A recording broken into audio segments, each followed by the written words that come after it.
What does it feel like to stand behind a 5-inch gun for 80 straight minutes while 22 enemy aircraft take turns trying to kill you, one after another, with nothing between you and them but a steel deck and the men beside you? What do you do when 6 of those aircraft actually hit your ship, when bombs tear through your gun mounts, when a third of your crew is dead or wounded, and your captain looks at what's left of his ship and rates her 30% combat effective, and you keep fighting anyway? U.S. Navy veterans who served aboard destroyers in the Pacific still talk about April 16, 1945, the way men talk about the day that never fully leaves them. On that morning off the coast of Okinawa, a destroyer called the USS Laffey absorbed more punishment than almost any American warship in the entire war and stayed afloat. We'll show you exactly what those 80 minutes looked like in a moment. First, you need to understand why this one small ship ended up standing alone against an entire wave of the Japanese Air Force. This is the story of the USS Laffey. U.S. Navy veterans still call her the ship that would not die. The threat by April of 1945, the Battle of Okinawa had become the largest and last major campaign of the entire Pacific War, and Japanese commanders, facing the loss of the last major island standing between American forces and the home islands themselves, turned to a tactic they believed could still change the outcome: coordinated kamikaze assaults. Waves of aircraft deliberately crashed into American ships, aimed specifically at the radar picket destroyers stationed in a ring around the main invasion fleet, ships whose job was to provide early warning of incoming air attacks, and that, by the very nature of that assignment, sat directly in the path of everything Japan could still throw at the American Navy. The USS Laffey, an Allen M. Sumner-class destroyer commissioned barely a year earlier, was no stranger to combat by the time she took up station at Radar Picket Station No. 1, roughly 30 miles north of Okinawa, in mid-April 1945. She had already fought offshore batteries at Normandy on D-Day, survived kamikaze attacks at Ormoc Bay in the Philippines, and supported the landings at Lingayen Gulf. Her crew of 336 officers and men were by that point in the war established combat veterans in every meaningful sense, men who understood exactly what radar picket duty meant, because other ships on that same rotation had already lost crew members and taken serious damage from kamikaze attacks in the weeks before Laffey's turn came. The radar picket assignment itself represented one of the most dangerous and least celebrated duties in the entire Pacific Fleet by the spring of 1945. Ships stationed on the picket line existed specifically to absorb the first wave of any incoming Japanese air attack, providing the main invasion fleet further south with the early warning it needed to prepare its own defenses, a mission that meant the picket ships themselves received comparatively little of the layered air cover protecting the larger fleet they were screening. Laffey's crew understood this reality clearly by the time they arrived on station. A specialized fighter direction team had been embarked aboard the ship specifically to help coordinate whatever air cover could be summoned once an attack began. Recognition at the planning level that picket duty demanded exactly this kind of specialized preparation given how exposed these ships inevitably were. The secret development: there was no secret weapon aboard the USS Laffey that morning. What there was instead was a well-drilled crew, a specialized fighter direction team embarked to help coordinate air cover, and a ship that had already proven across multiple earlier engagements that it could take a hit and keep fighting. At 8:30 on the morning of April 16th, the attack began with a single Japanese reconnaissance aircraft, quickly driven off by Laffey's gunners. It was only the opening note. Shortly afterward, 4 more aircraft arrived, diving directly at the destroyer. 3 were shot down by Laffey's deck guns before they could reach the ship at all.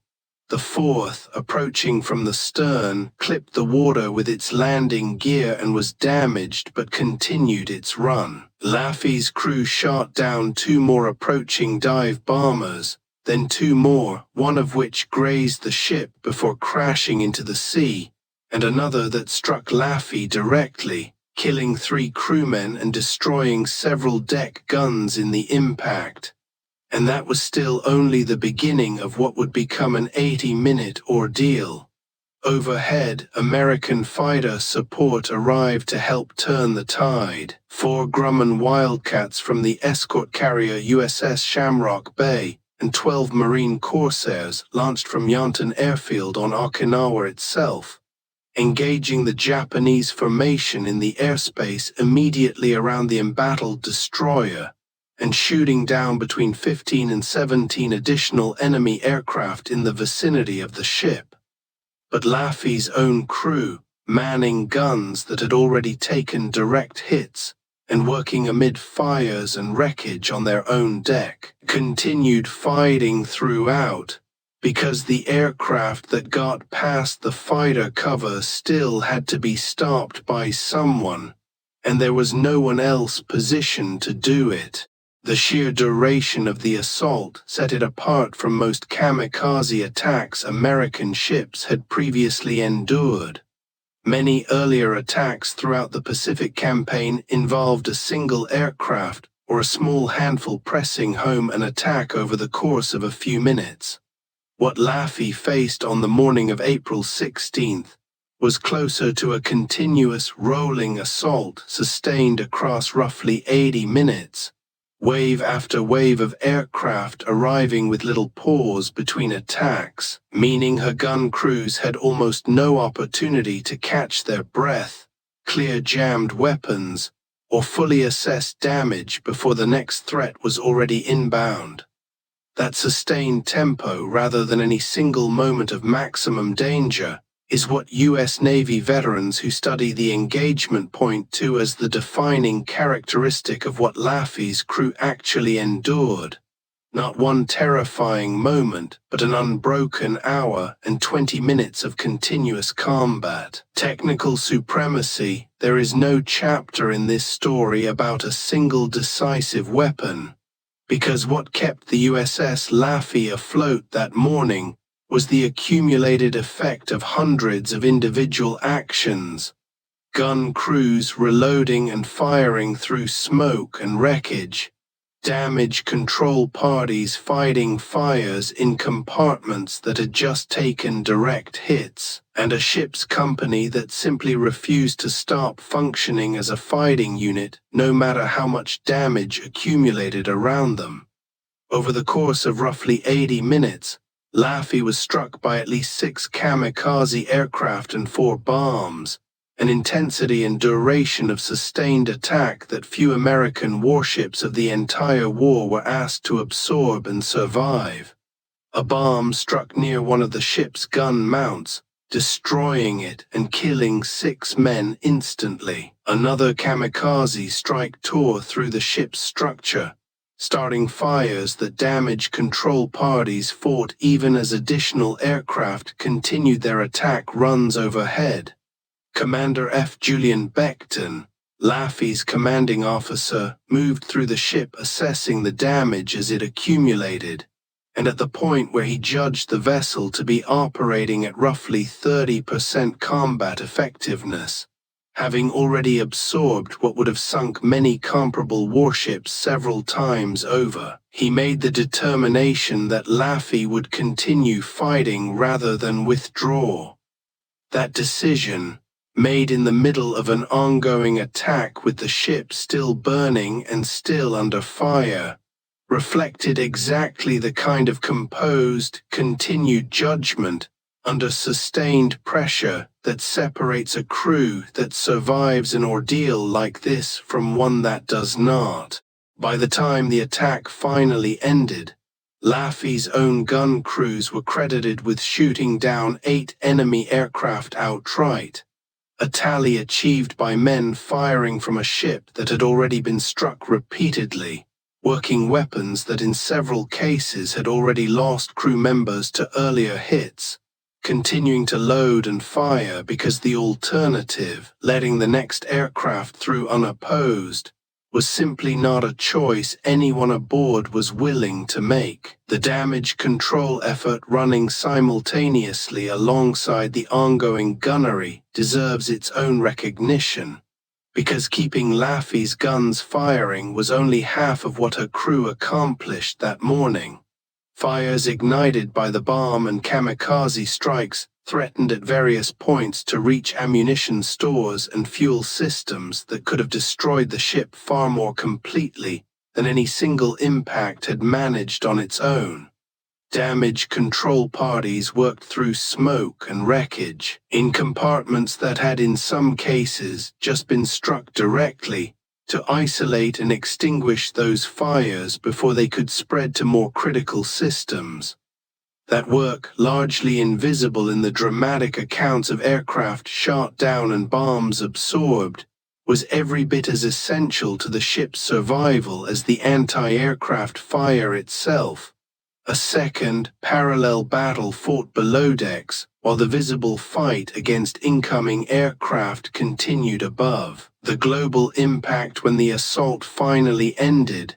The USS Laffey had suffered 32 men killed and 71 wounded out of a crew of 336, losses that touched nearly a third of everyone aboard. And yet the ship herself remained afloat, battered, burning in places, but under her own power and still capable of fighting. She would be towed and later steamed to Seattle for extensive repairs, eventually returning to active service before the war's end arrived just months later. The Navy's own post-war assessment of the engagement recognized exactly what Laffey's crew had accomplished. The ship and her crew received the Presidential Unit Citation, one of the highest collective honors the Navy can bestow, for what the citation described as heroism in action, fighting her guns valiantly against waves of hostile suicide planes plunging toward her from all directions. Individual crew members were awarded 2 Navy Crosses, 6 Silver Stars, and 18 Bronze Stars, a concentration of individual valor recognition that reflects just how many separate acts of courage were required, compressed into those 80 minutes, to keep the ship fighting and afloat. Naval historians who have studied the Battle of Okinawa have consistently identified the attack on Laffey as among the fiercest sustained assaults any single American warship endured and survived throughout the entire Second World War. Laffey's survival carried significance that extended beyond her own crew's fate. The radar picket line as a whole absorbed a disproportionate share of the kamikaze campaign's fury throughout the Okinawa battle, and every ship that survived its own turn on station, however battered, reinforced the broader picket screen's ability to continue providing the early warning the main invasion fleet depended on. A total of 368 American ships suffered damage during the 82-day Okinawa campaign, and another 34 were sunk outright, figures that place Laffey's survival in its proper context. She was one of the fortunate ships that endured a devastating attack and lived to be repaired and returned to service, a distinction not every vessel on picket duty that spring was able to share. Conclusion: U.S. Navy veterans who served aboard Laffey, and the destroyer sailors who served alongside her in the radar picket line at Okinawa more broadly, have spent the 8 decades since April 16, 1945, returning to that morning in memory in reunions and in the ceremonies that veterans organizations still hold at the ship herself, preserved today as a museum vessel at Patriots Point in South Carolina. Every April, surviving veterans and their families gather to remember the 32 men who did not come home from those 80 minutes, walking through the same passageways and past the same gun mounts where the fighting actually happened, a direct physical connection to that morning that few other memorials to the Pacific War can offer in quite the same way. The nickname the ship earned that day, the ship that would not die, was not a phrase invented later by historians looking for a dramatic headline. It grew directly out of what her own crew and the wider Navy witnessed in the immediate aftermath. A destroyer that should have been sunk several times over by any reasonable measure of what 6 kamikaze strikes and 4 bomb hits typically do to a ship her size, that instead stayed afloat because the men aboard her refused to let her go down. That is the story U.S. Navy veterans carry forward from that morning, not simply a record of damage absorbed and casualties suffered, but a plain, specific memory of exactly what it took, gun crew by gun crew, compartment by compartment, to keep a badly wounded ship in the fight until the attack finally, mercifully, came to an end. Frank Manson, a young officer serving as Laffey's communications officer during the attack, would go on to a distinguished naval career spanning more than 2 decades, eventually retiring as a captain in 1969, but he continued speaking about that April morning for the rest of his life, one of many Laffey veterans who understood that their own individual memories represented something the official reports and citations, however accurate, could never fully capture on their own.